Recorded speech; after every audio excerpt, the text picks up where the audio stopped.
Everyone, today the topic is second law of thermodynamics. We have completed the first law, then we go for the second law.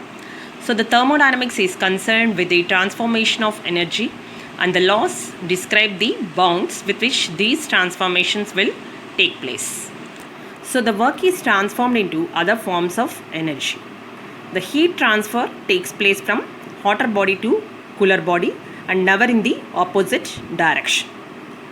So how we can state the second law? What are the different statements? So these statements we have to write as it is.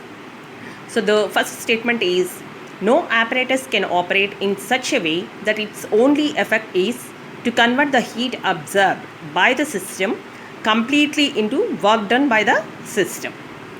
So you can see you have to take both the system and surroundings, and we have to take the apparatus which operates in such a way that its only effect is converting heat absorbed by the system completely into work done by the system.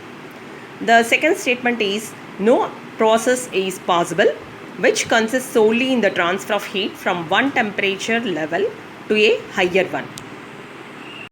So this statement 1, it doesn't say that heat cannot be converted into work, but only the process cannot leave both the system and its surroundings unchanged.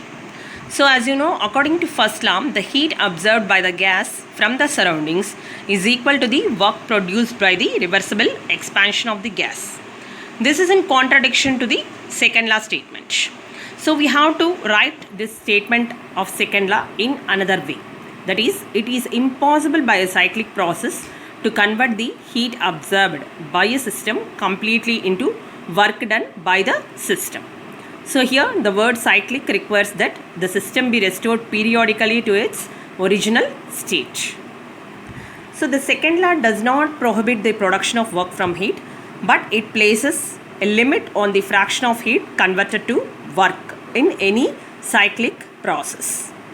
So in this way we can define second law in different statements, and we can place a limit also on the fraction of heat converted into work in any cyclic process. So this is about the second law of thermodynamics. If you like my description, please subscribe my channel. Please like, comment and share my videos. Thank you very much.